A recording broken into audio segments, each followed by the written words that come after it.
Voilà, déjà, Jocelyn Toumba l'a annoncé. L'inspiration, c'est le monde des dieux. Elle vient de la voûte céleste. Elle est plus forte que l'écriture. Voilà, c'est un débat qui continue beaucoup plus à défrayer la chronique chrétienne. Tout le monde s'emballe. Aujourd'hui, on va parler de l'inspiration. On va parler de l'écriture. On va parler du divorce. Ou un pasteur divorcé peut-il prêcher ou enseigner? Voilà les sujets sur lesquels on va revenir. Pratiquement 45 heures du temps avec le prophète Placide de Massessé. On va aborder beaucoup plus ce sujet très alléchant déjà. J'ai reçu, quand j'ai annoncé ce sujet, j'ai reçu vraiment beaucoup de messages par rapport à ça. Il y a des gens qui disent « j'aimerais réagir après lorsque je vais suivre votre invité ». Bienvenue, homme de Dieu. Merci beaucoup, monsieur le journaliste. Bien portant. Non, par la grâce de elle, tout va bien. La grâce de elle. De elle. Parce que le Créateur a toujours ses noms des révélations. Il s'appelle Eloah, Elai, Shaddai, Yahvé. Comme lui-même a dit dans les textes bibliques. Elai Shemon, Anashim, Vaïra, Moshe Binoun, Yehoshua. Il a révélé son nom, c'est Yehoshua. Voilà pourquoi nous à Lingala on l'appelle Jésus Christo, parce que Jésus Christo est la translittération directe de Yehoshua à Mashiach. Donc quand je dis Yeshua à Mashiach, ce n'est pas en hébreu, c'est en Lingala. Et Dieu c'est qui? Hein, pardon? Dieu c'est qui? C'est l'objet d'adoration. Dieu. Oui, justement. Bon, il y a ceux qui disent que Dieu ça veut rien dire. Mais justement, si tu es Dieu, c'est pour cela même le terme Elohim dans la Bible est appliqué aux juges. Donc les juges sont appelés des dieux parce que ce sont des gens qu'on considère. Parce que Dieu veut dire l'objet d'adoration, vénérer quelqu'un, respecter quelqu'un. Le mot Dieu dans la Bible aussi est appliqué aux hommes. Est appliqué aussi aux êtres célestes parce que lorsqu'il y a l'apparition angélique, il y a du respect que l'homme a toujours vers les êtres célestes. Maintenant, quand on parle Elohim, ceux qui ont fait les guerres, vous le savez, Elohim, c'est toujours les pluriels. Alors, ça veut dire quoi? Même quand Dieu dit crayon, donc il y a plusieurs. Non, non. Lorsqu'on dit Elohim, c'est le pluriel parce que le singulier, c'est elle. Il y a El, Eloah, Elai. Mais lorsqu'on dit pluriel, Elohim, c'est le pluriel. Mais dans la Bible, il y a ce qu'on appelle le pluriel de la majesté. C'est-à-dire, comme on dit... le nous majesté. Voilà, comme on dit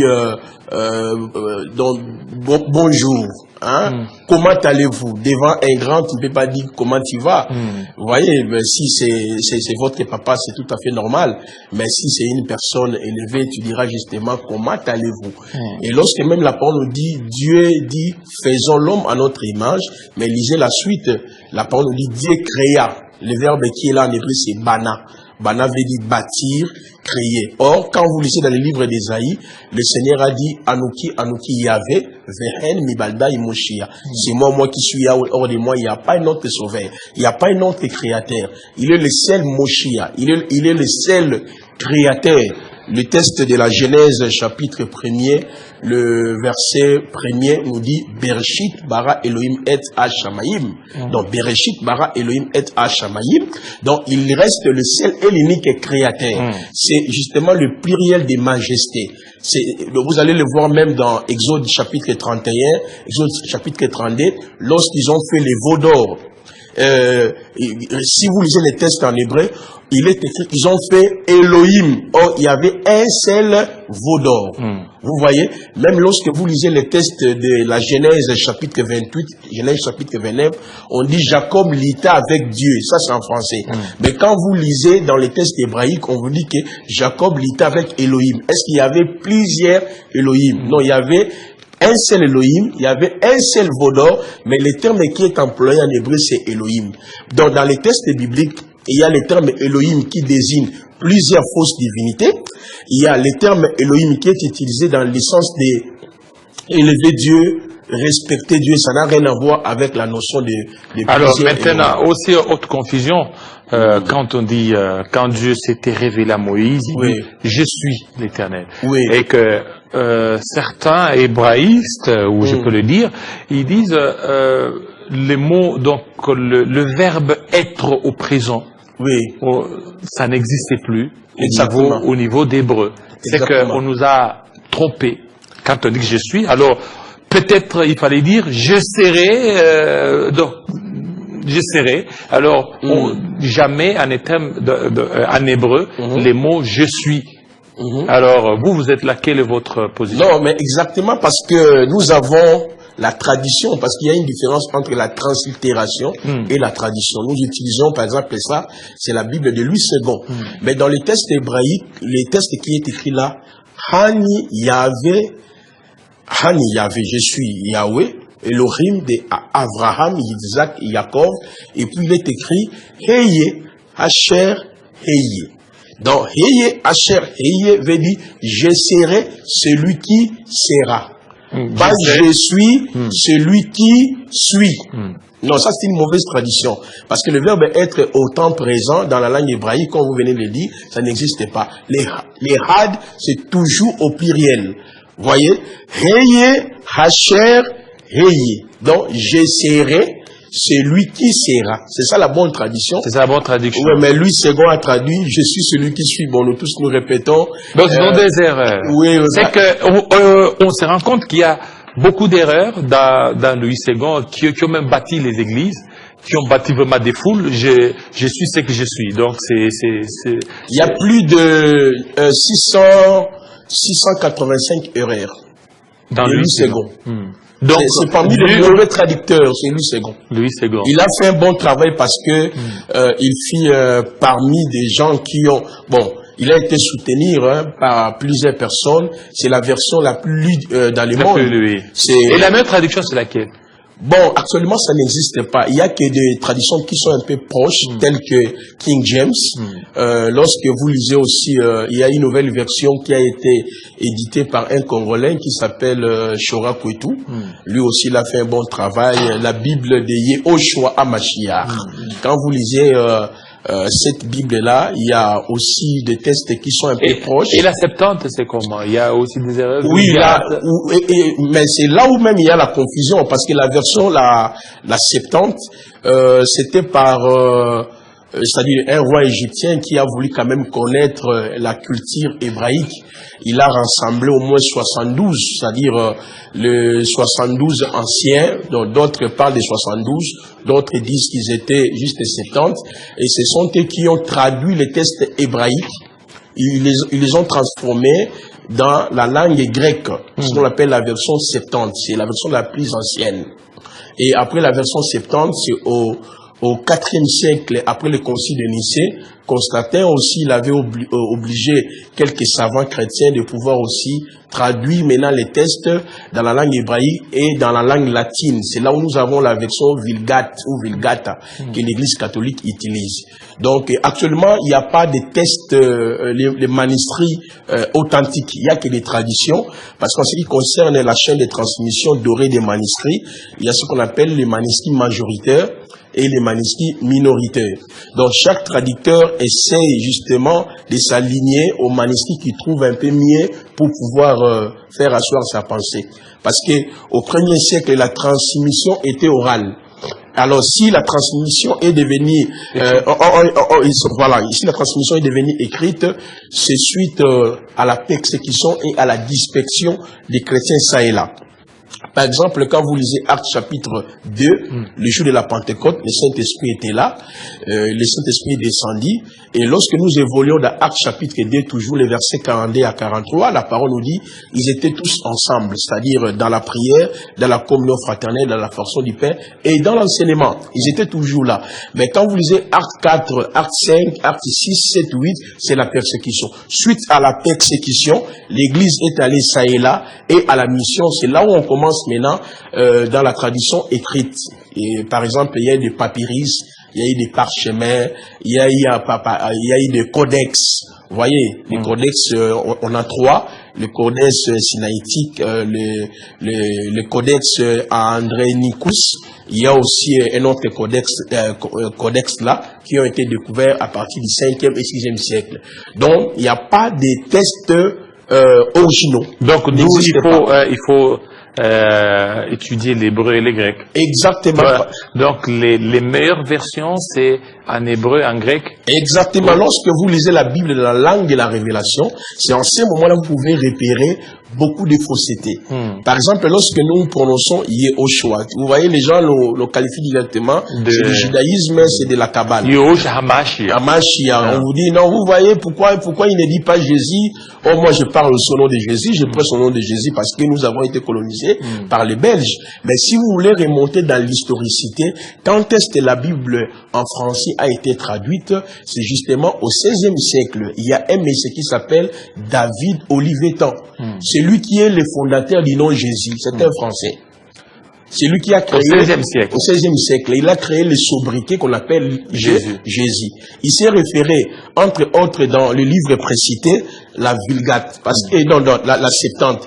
Parce que dans la version Septante, lorsqu'ils sont arrivés dans Nombre chapitre 13, le verset 16, là où il est écrit en français, tels sont les noms Moïse donna au fils de Nun Osea. Maintenant, en hébreu, il est écrit Elei Shemont Anashim Vaigra Moshe Binun. Donc, Elei Shemont Anashim Vaigra Moshe Binun Osea Yehoshua. Maintenant, lui, il a traduit ça Yeshua. Il a traduit Jesus. Il a pris Yehoshua, dans la version 70, il a traduit Jesus. Parce que on ne peut pas niveler l'alphabet hébraïque et grec, donc les consonnes ne sont pas similaires. Donc lui, il a créé d'abord le sobriquet Jesus. Et lorsqu'on arrive dans la version aussi, la Vulgate, là aussi, on a changé. Ça devient Zeis, Zeis, et puis l'autre là, sobriquet, j'ai oublié. Et quand David Olivetan aussi vient de traduire pour la première fois les textes en français, lui aussi, il a créé le sobriquet Jésus. Et ça restait comme ça. Comme tous les pays qui ont été colonisés par ceux qui parlent, s'expriment dans la langue française, c'est toujours Jésus. Oui, mais en anglais, c'est toujours Jesus. Oui, mais quand vous entrez, par exemple, dans la version King James, là où on a écrit Esaïe, c'est Yeshua. Même en Swahili. Yesu. Vous voyez, même à Lingala, on l'appelle Yesu Mashiach. Donc, quand vous mettez H-A, entre Yesu Mashiach, c'est Yeshua Mashiach. Donc, des langues qui ont gardé la vraie prononciation, par exemple, la langue Lingala, ainsi que la langue anglaise. Même en Swahili, on dit même en Swahili. Yesu Christo, Yesu Mashiach, voilà. Yesu Mashiach. Mais ce qui compte, c'est justement avoir la foi à sa mort, à sa résurrection, à son ensevelissement. C'est ce qui constitue Même son nom, mais il dit qu'afin qu'au nom de Jésus, que tout genou fléchisse. Oui. Alors, c'est ça quel nom? Jésus, parce qu'on voit au nom de Jésus, Yehoshua Mashiach, oui. Ou c'est ça sous quel nom? Non, les démons n'ont même pas peur de Yehoshua Mashiach ou de Jésus-Christ ou de Jésus. Parce que lui-même a dit, plusieurs viendront sous mon nom. Ils feront les miracles à mon nom. Ils chasseront les démons à mon nom. Ils prophétiseront à mon nom. Donc, les démons, même Satan n'a pas le nom de celui qui a cité, n'a pas peur de celui qui a cité Jésus, Yehoshua, Yesu. Parce que lui-même, dans Matthieu 24, lisez le verset 1er jusqu'au verset 23, a bel et bien précisé, les faux viendront sous son nom. C'est-à-dire pour séduire, pour égarer, pour prophétiser. Mais c'est même ce qui fait que le nom, que ce soit Jésus, Yehoshua, puisse produire les effets, c'est d'abord la foi en son nom. Or, la foi en son nom, cela veut dire vous croyez à sa mort, à sa résurrection et à son ascension. Le Saint-Esprit vient maintenant habiter en vous. Comme cela est écrit dans Éphésiens chapitre 1er, 13-14. Après avoir entendu l'évangile de votre salut, vous avez cru, vous avez été scellé du Saint-Esprit. Comme je suis scellé du Saint-Esprit, même il nous arrive à des fois, monsieur le journaliste, vous êtes sans ignorer, devant des cas spécifiques, tu dis, toi démon sors. Même pas citer le nom Jésus, Jésus, les esprits mauvais quittent. Pourquoi? C'est la puissance qui est en vous. Rentrons dans Actes chapitre 3. Lorsque l'apôtre Pierre a guéri l'homme boiteux qui était toujours là au temple, il dit, pourquoi vos regards est fixé vers moi? C'est la foi en son nom qui a produit le miracle. Donc ce qui compte, ce n'est pas Jésus, Yehoshua et tout, mais la foi d'abord à ces noms-là. Vous voyez, Yeshua, Jesus, Jésus, Yeshua, c'est ce qui compte quand vous croyez à ce nom-là.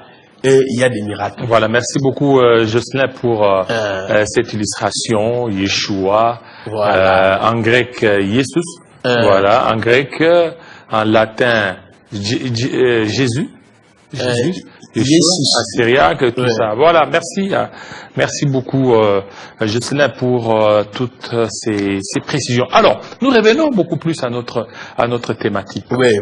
L'inspiration, la voûte céleste. L'inspiration est plus forte que l'écriture. D'autres disent que l'inspiration n'est pas forte que l'écriture. Votre point de vue? Bon, à mon humble avis, je pense que c'est un faux débat, parce que pour mieux cogiter autour d'un sujet, il faut maîtriser d'abord votre adversaire, avant d'entrer sur la Bible. Le branhamisme, c'est une secte pernicieuse. Pernicieuse? Oui. Le branhamisme? Exactement. Comment ça? Lorsque les branhamistes ou le branhamisme croient à l'inspiration, la définition de l'inspiration n'est pas à même niveau que nous les croyants. Non. Pourquoi je dis c'est une secte pernicieuse? Pour eux, l'inspiration, c'est ce que Dieu aurait révélé aux frères Branham. Vous voyez, les bronchies des frères Branham, c'est ça ce qui est plus fort que les Écritures. Ah, là, selon eux. Selon eux. Voilà pourquoi je dis, c'est une secte pernicieuse. Aucun branhamiste ne sera sauvé. Vous voyez, vous vous rappelez même, le frère Cass était sur votre plateau et sur votre télévision. Il avait même réprimandé le frère Lifocodiciel. Il a dit qu'il a même traité, c'est un démon, parce que lui, il voulait niveler l'inspiration à l'écriture. Or, ces modèles-là viennent directement du prophète, je dirais même autoproclamé, le William Mario Branham, parce que lui-même dans ses tests, il va dire quelque part que l'inspiration n'est pas plus forte que les Écritures, mais en même temps aussi, il présente l'inspiration est plus forte que les Écritures, tel que il est le prophète que Dieu a envoyé dans notre temps. Il est Malachie chapitre 4, par exemple. Aucun homme peut être sauvé sans avoir été prêché ou écouté le message du temps de la fin. Donc, les messages du temps de la fin, ce sont les messages que lui a écrits dans ces livres-là. Donc, quand vous écoutez les messages-là, vous êtes sauvés. C'est pour cela que je dis que les branhamistes, c'est une secte pernicieuse et dangereuse. Pourquoi? Parce que lorsqu'on dit le texte inspiré, exemple, la Bible nous dit, il a plu à Dieu de sauver les hommes. Écoutez très bien. Nous sommes dans 1 Corinthiens chapitre 1er. Celui qui est en train de parler, c'est l'homme qui n'était même pas avec Jésus-Christ. L'apôtre Paul. Lui, il est venu après 40 ans ou 30 ans après. Il s'est présenté. C'est lui qui a expliqué la voie du salut. Paul présente la voie du salut, la mort, l'ensevelissement, la résurrection et l'ascension de Jésus-Christ. Regardez dans 1 Corinthiens 1er, le verset 18, l'apôtre Scholl Poulos va dire ceci. Car la prédication de la croix est une folie pour ceux qui périssent. Déjà, les branhamistes, pour eux, c'est la folie. Ils ne croient pas à la prédication de la croix. Et ils croient au message que Jésus-Christ aurait donné au prophète William Mario Branham. Voilà pourquoi l'apôtre Paul dit car la prédication de la croix est une folie pour ceux qui périssent, mais pour nous qui sommes sauvés. Le verbe sauver ici, ça vient du mot grec qu'on appelle sonzo.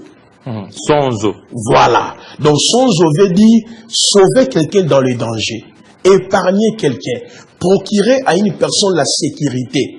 Sonzo veut dire être le sauveteur, le libérateur. Donc Paul plante les décors pour ainsi dire. Donc c'est la prédication de la croix qui sauve.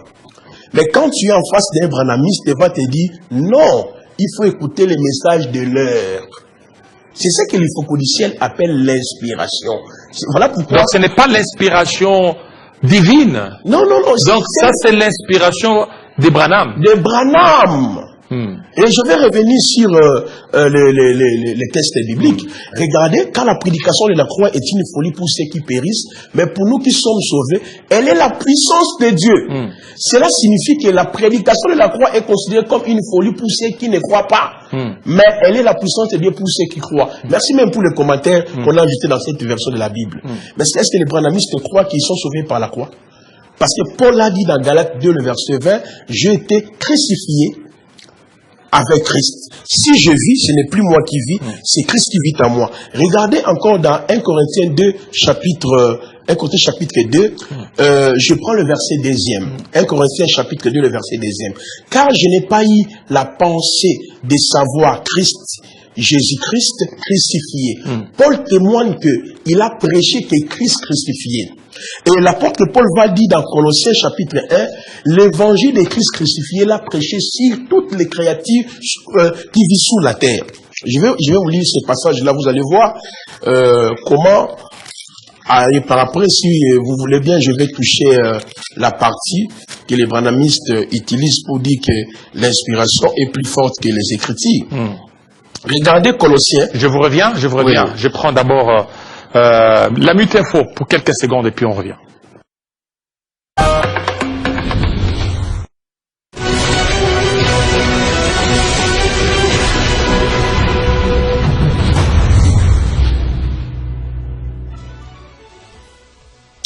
Une vaste opération menée en fin de semaine dernière par le département zambien de l'immigration dans la ville de Ndola a conduit à l'interpellation de plus de 80 ressortissants congolais, dont certains ont été expulsés du territoire zambien. Selon des sources locales, ces personnes sont accusées de séjours irréguliers en Zambie. Bed et Ngaliema, les démolitions se poursuivent cette semaine après la délimitation de zones prévues ce lundi 16 février. L'annonce a été faite par le vice-premier ministre en charge de l'Intérieur, qui a également précisé que tous les habitants concernés ont été mis en demeure depuis plusieurs mois, contrairement aux rumeurs circulant sur les réseaux sociaux. Outre les inondations, l'opération vise à sécuriser les captages de la régie des eaux qui alimentent 14 communes de la capitale, menacées par l'occupation illégale de certains terrains.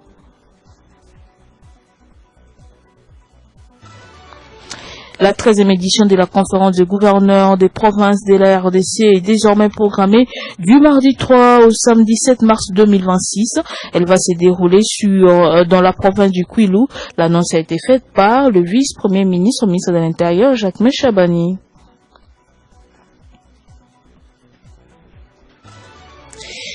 À moins d'un mois des élections présidentielles de mars en République du Congo, les différents acteurs politiques, majorité et opposition, se réunissent à Djambala, dans le centre du pays. Un dialogue des 4 jours qui s'est ouvert ce lundi 16 février et va se tenir jusqu'au 19 février pour tenter de baliser le chemin d'un scrutin présidentiel apaisé en mars prochain.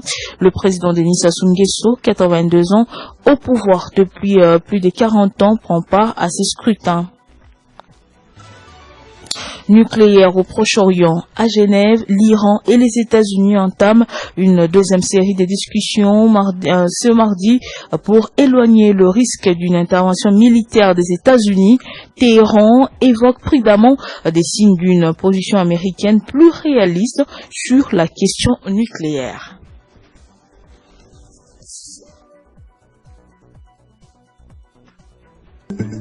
Retrouvez toute l'actualité en continu sur www.tele50.cd.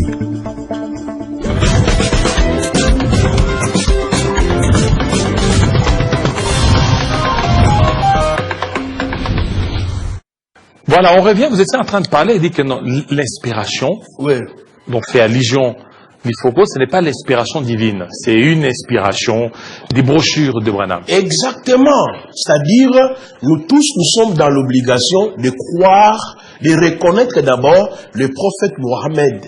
J'ai dit Mohammed tellement j'aime trop le Coran. Le prophète Branham étant les Rasoul, c'est-à-dire le dernier messager pour notre temps. Or, la Bible nous dit dans Hébreux chapitre 1, le verset 1 à 2, autrefois Dieu a parlé par nos prophètes et par nos pères, par les prophètes. On présente les prophètes étant les canaux par lesquels Dieu autrefois parlait. Mais l'auteur va préciser, dans les temps que nous sommes, Dieu nous a parlé par le Fils. Or, le Fils, dans son retour, selon Ephésiens 4, le verset 8 jusqu'au verset 11e, a établi le ministère en somme. Il y a le prophète au pluriel, pas un seul prophète. Mais le branhamiste vous dira, Malachie 4, c'est notre prophète. Mais lorsque vous lisez le contexte même de Malachie 4, le peuple qui était, qu'on parle dans Malachie 4, il s'agit d'Israël. Parce que l'Église est comme Ève qui était cachée en Adam par les profonds sommeils. Ève est sortie. À la croix de Golgotha, il y a eu le profond sommeil. L'Église est née à partir de la croix. Apocalypse 5, 8, 10, qui nous dit par son sang, il a racheté des hommes de toutes les tribus, de tout peuple, de toute nation, de toute langue. C'est qu'il y a des choses qui sont bibliques, mais qui ne sont pas chrétiennes. Telles que la prophétie de Malachie 4 est là, dans l'aspect contextuel, géographique, historique, concerne bel et bien le peuple d'Israël. Donc, ça ne concerne pas Branham qui était un Américain. Un Américain, tout à fait. Tu verras, un Congolais vous dit que c'est lui Malachie 4. En même temps, ils vont vous dire que Apocalypse 10, le verset 1er jusqu'au verset 7e, l'ange puissant enveloppé d'une nuée avec les livres ouverts, c'est Jésus-Christ. Le 7e ange qui a la 7e trompette, c'est le frère Branham que Jésus-Christ aurait donné une révélation. Et c'est quoi la révélation là? Parce que dans l'Apocalypse 7, on dit, mais qu'au jour de la voix du 7e ange, quand il sonnerait de la trompette, le mystère de Dieu s'accomplirait.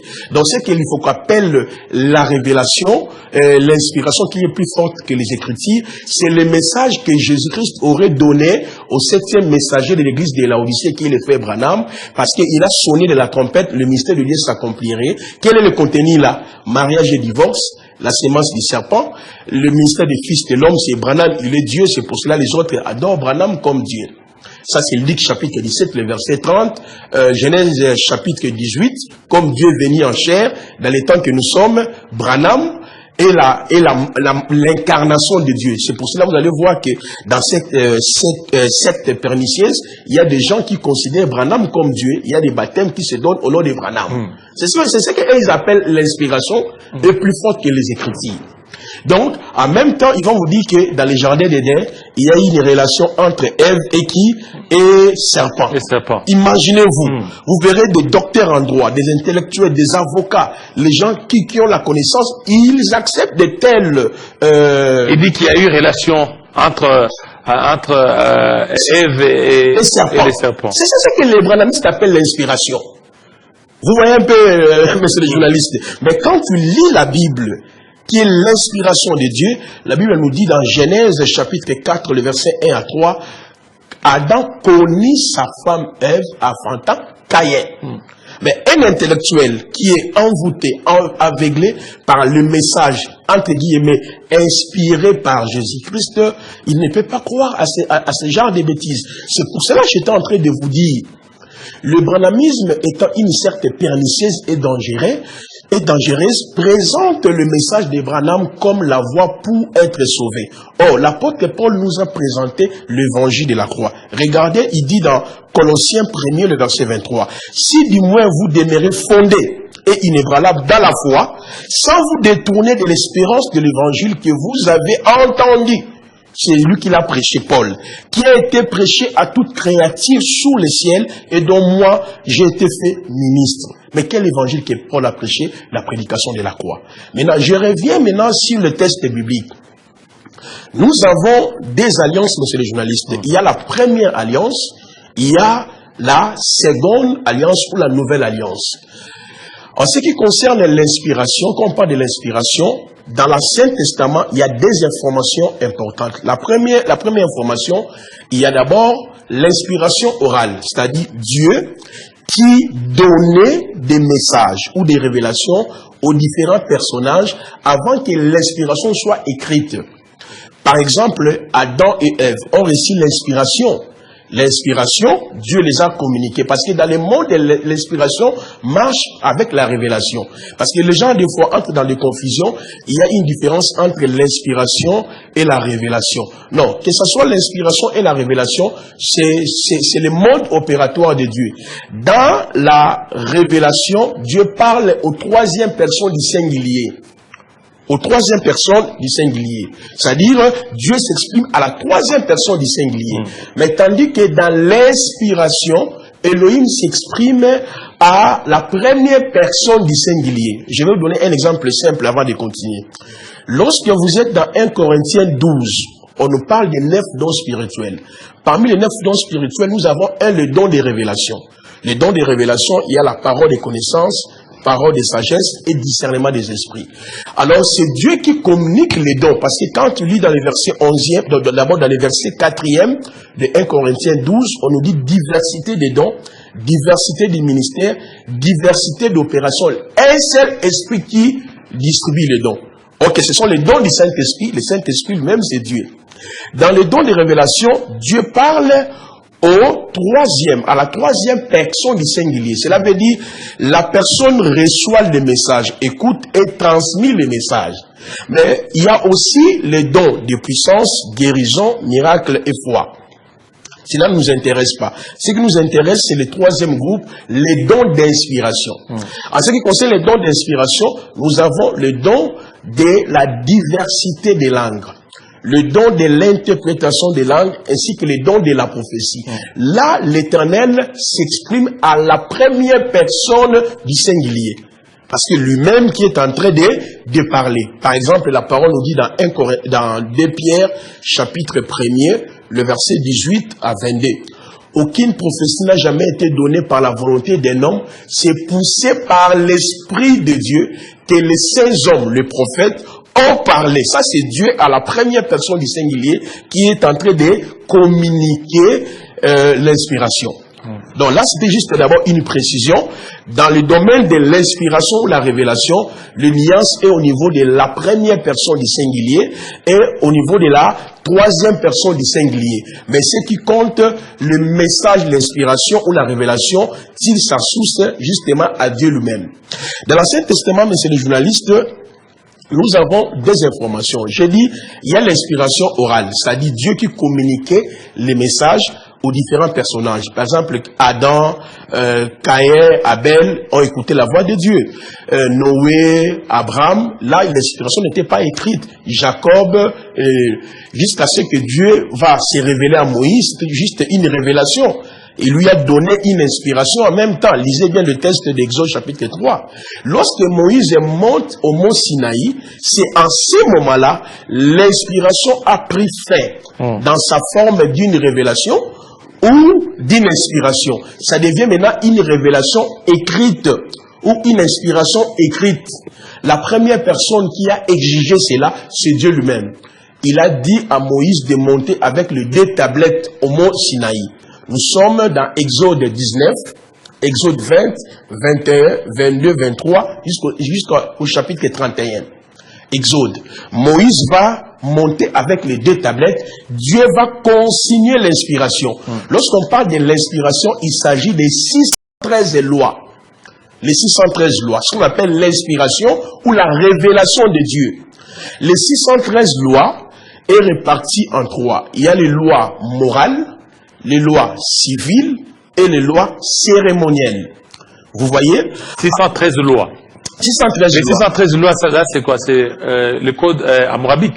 Non, les 613 lois, c'est ce que Moïse a réussi au mont Sinaï, qu'on appelle le décalogue, le commandement, le mitvot en hébreu. Donc, la vie sociétale de ce peuple était... Et maintenant, les 10 commandements sont venus. Ça fait partie, justement, des 613 lois. Donc, si vous comptez, vous faisiez la comptabilité de toutes les lois qu'avait réussi par Moïse, c'est au nombre de 613 lois. Donc, parmi les 613 lois, nous avons les lois morales qu'on appelle les 10 commandements. Nous avons les lois civiles, ce sont des lois qui organisent la vie sociétale d'un peuple, et nous avons les lois cérémonielles ou sacrificielles. Dans les lois cérémonielles, il y a la question de la prêtrise, du sacrifice. Au cas où vous avez violé une loi, pour la réparation de ces préjudices, il faut aller voir voir les prêtres amener tel animal et le prêtre va égorger. Ça fait partie de ce qu'on appelle les lois cérémonielles. Donc il y avait 613 lois. C'est en ces moments-là, la révélation et l'inspiration est de venir écrite. Donc lorsqu'on dit, on lit le 613 lois, c'est d'abord la révélation, c'est l'inspiration de Dieu.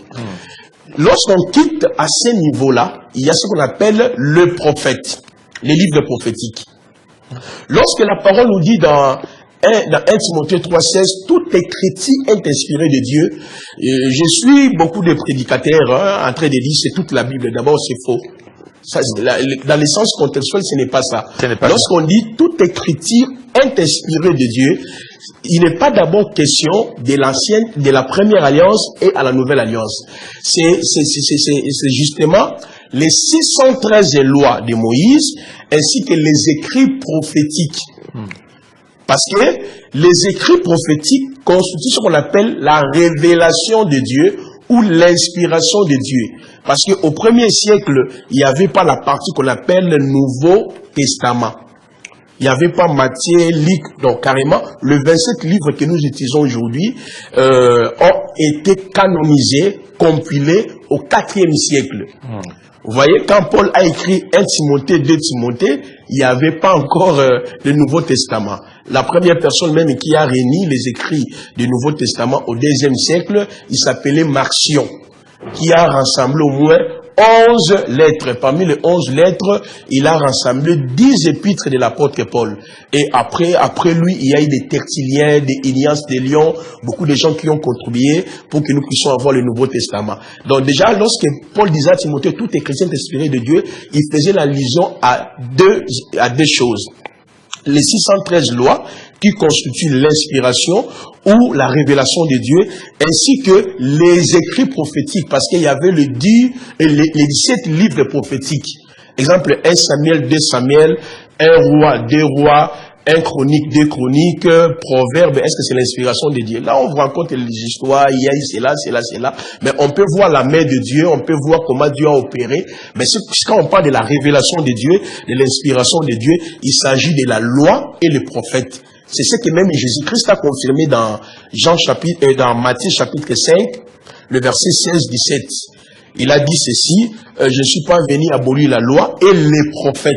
Parce que tous les prophètes ont été inspirés par Dieu. Je vous donne des passages.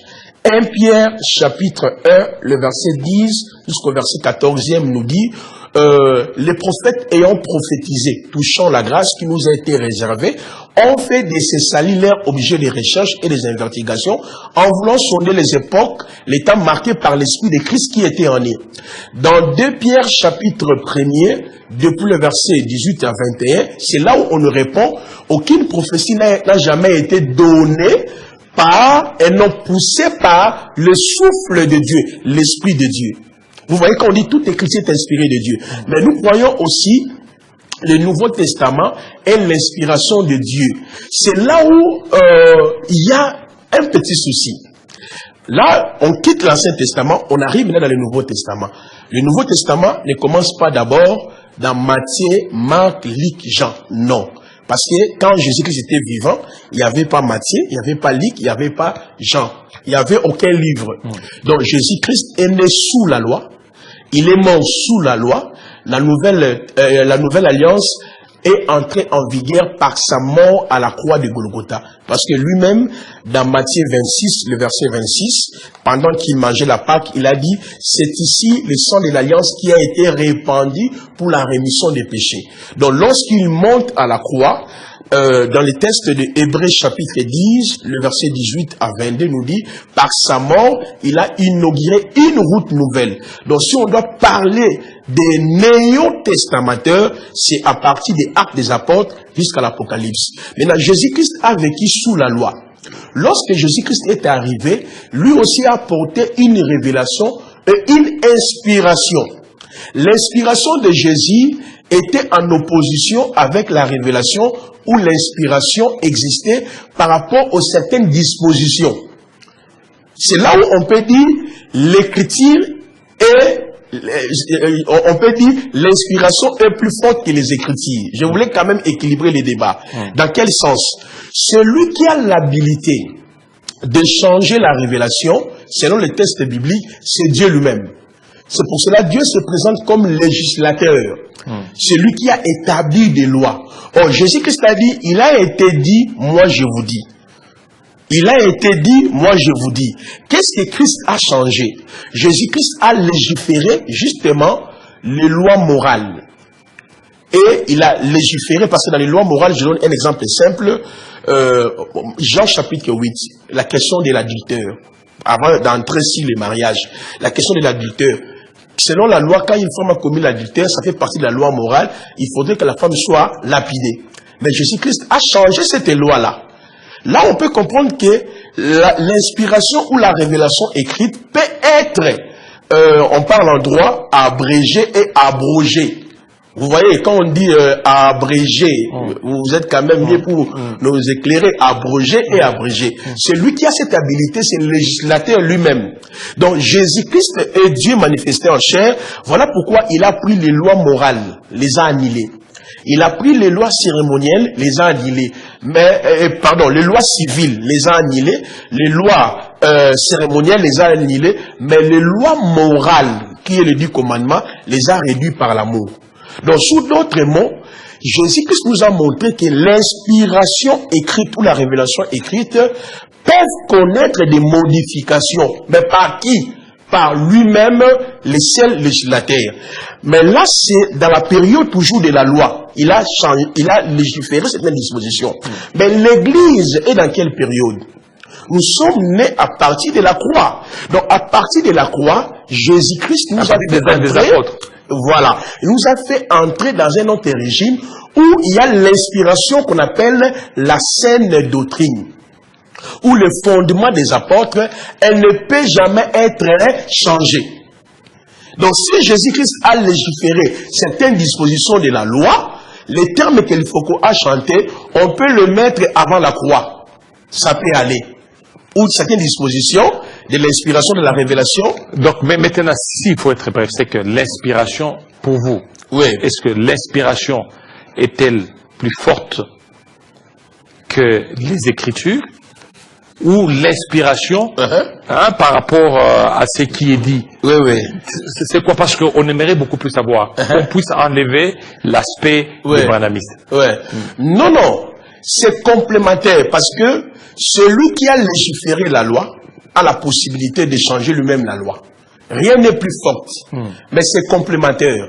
L'inspiration ou la révélation qui est orale, ça devient aussi écrite.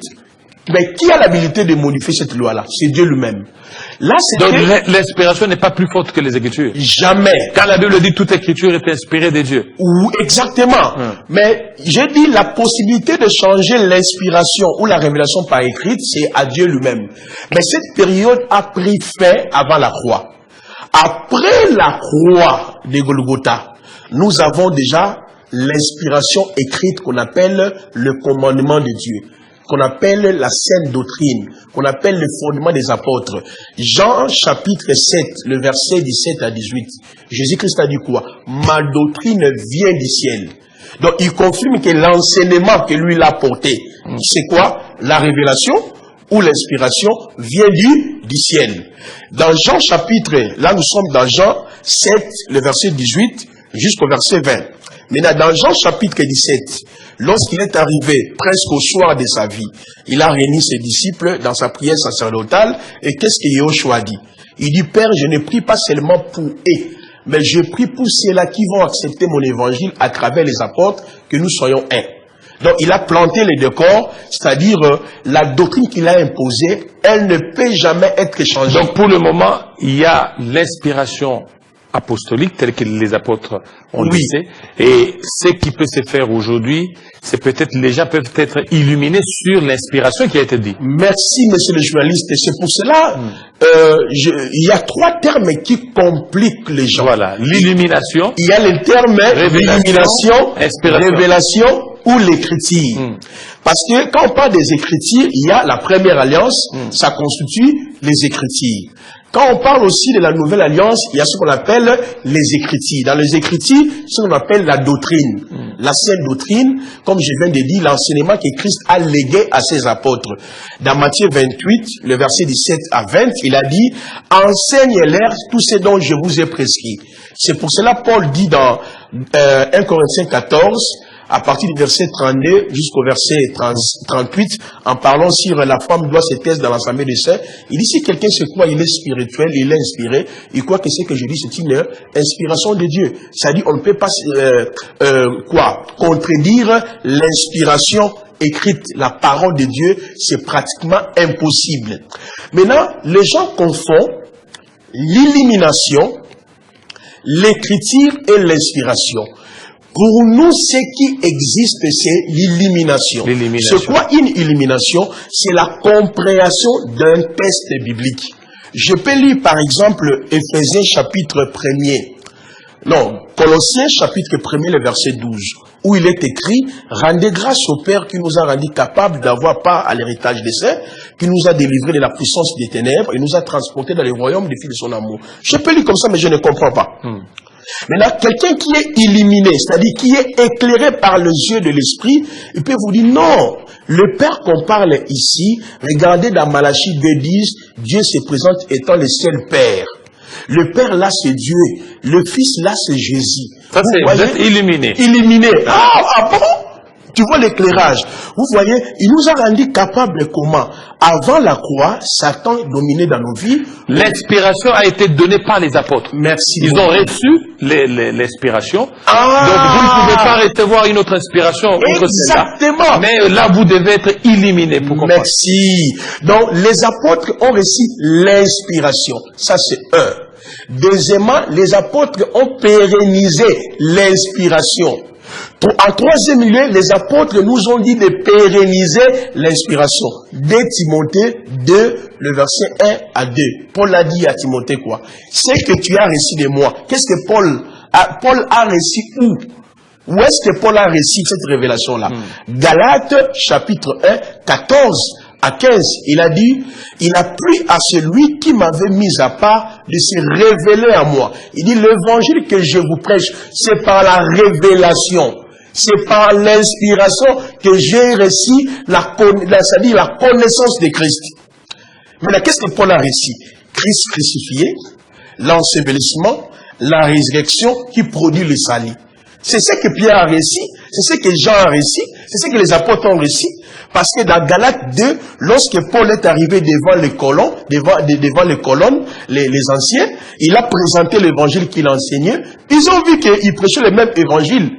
Donc l'évangile qu'il prêchait, c'est ce qu'on appelle l'inspiration ou la révélation. Mais Paul dit à Timothée, ce que tu as reçu de moi, confie-le aux hommes capables. C'est-à-dire, l'Église n'attend plus l'inspiration, n'attend plus la révélation. Nous avons déjà l'inspiration. C'est quoi? Actes des apôtres, le 21 épître, l'Apocalypse. On peut appeler ça quoi? La révélation. Mais nous entendons quoi? L'illumination. Voilà. Alors, l'éclairage, l'illumination, effectivement. C'est le Saint-Esprit. Oui. Parce qu'au chemin de Maús, il a ouvert leur intelligence afin qu'ils comprennent les Écritures. Et l'apôtre Paul dit dans Éphésiens 1, 16, 17, je prie que Dieu illumine les yeux de vos cœurs. Actuellement, les gens ne peuvent pas dire qu'ils ont été inspirés. Non, c'est faux. Ils ont été illuminés. Parce que l'Ancien Testament est bien expliqué dans le Nouveau Testament. Très bien. Et qu'aujourd'hui, nous devons juste avoir l'illumination pour comprendre. Exactement. On a besoin d'illumination. Donc, l'illumination vient confirmer, l'inspiration ou la révélation. Maintenant, la révélation ou l'inspiration reste au niveau des dons de la prophétie ou les dons des parole de connaissance. C'est pour cela la parole nous dit ceci. Regardez bien.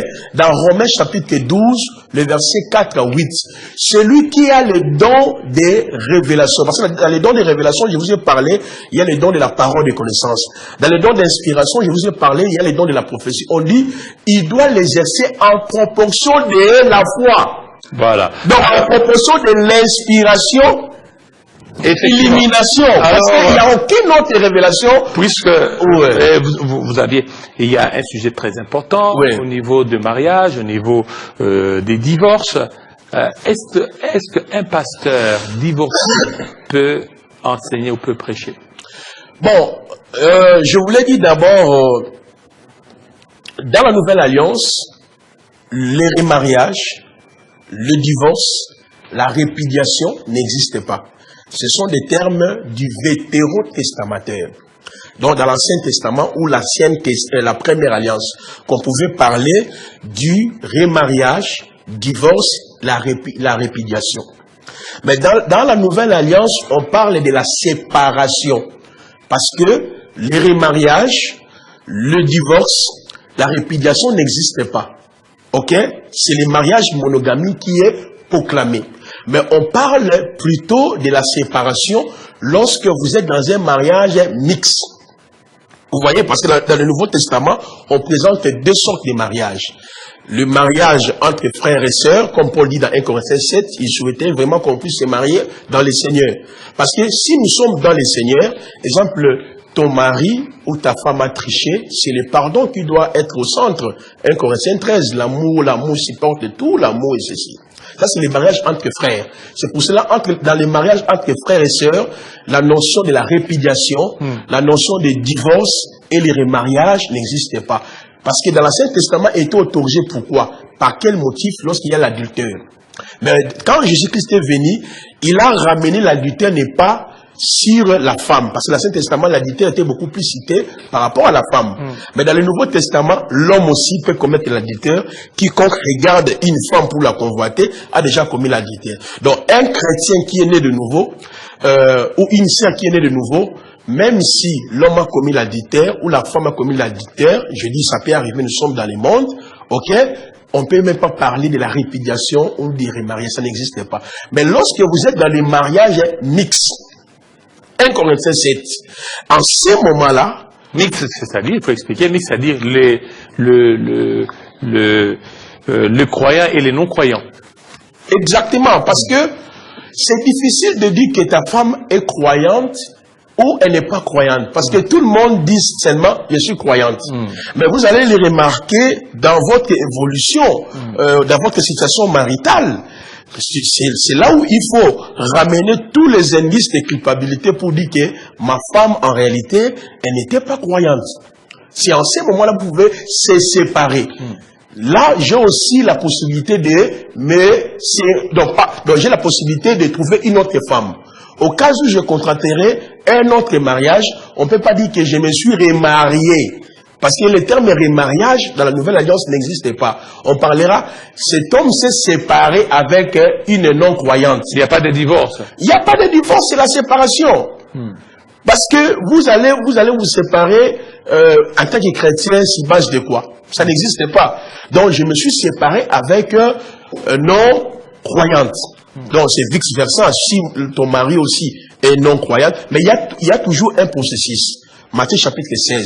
Si ton frère a péché, si tu vois que ta femme, elle est non-croyante, elle n'est pas vraiment dans la parole, elle ne respecte pas la parole. La première des choses, il faut parler avec ta femme. La deuxième des choses, il faut appeler deux personnes. La troisième des choses, il faut dire ça à l'église. Là, en ce moment-là, tu t'es séparé, n'est pas avec une chrétienne, avec une non-croyante. Établissons aussi les indices de culpabilité, les motifs. Qu'est-ce qui vous a poussé de dire qu'elle est non-croyante? Regardez 1 des 4, 5. Je prends par exemple notre frère Maï Kalambaï. J'ai suivi l'un de vos confrères qui a dit que il n'a pas le droit de pouvoir diriger une église ou bénir les mariages. Est-ce que sa femme, son ex, elle était croyante ou non croyante? Là, je ne sais pas. Si le frère Mike avait vu tous les indices, vous voyez, pour motiver sa décision, selon 1 Corinthiens 12, le frère Mike n'a aucun problème à ce niveau-là. Il s'est séparé avec non-croyants. Mais entrons maintenant sur la bonne question. Est-ce que un pasteur divorcé peut prêcher ou diriger une église? Mais je dis qu'un pasteur d'abord, c'est d'abord un enfant de Dieu. Un enfant de Dieu, pour lui, il n'y a pas la répudiation, il n'y a pas les remariages. Donc, les termes là, ça marche pas. Mais si on peut aller dans le sens du ministère, pour être pasteur, prophète, docteur, évangéliste, il n'y a pas les critères sur la terre. Donc, pour être pasteur, prophète, docteur... Mais la Bible parle d'un évêque, il dit l'évêque... Non, j'arrive sur l'évêque. Pour être pasteur, ça fait partie des décrets divins. C'est ce que Paul dit dans 1 Corinthiens, même dans Romains chapitre 1, le verset 1 à 2. Dieu l'a appelé, il a mis à part. Dans Galates chapitre 1er, verset 14 à 6, c'est lui, il a plu à celui qui m'avait mis à part dès le vent de ma mère et s'est révélé à moi. Les critères passent par Dieu lui-même.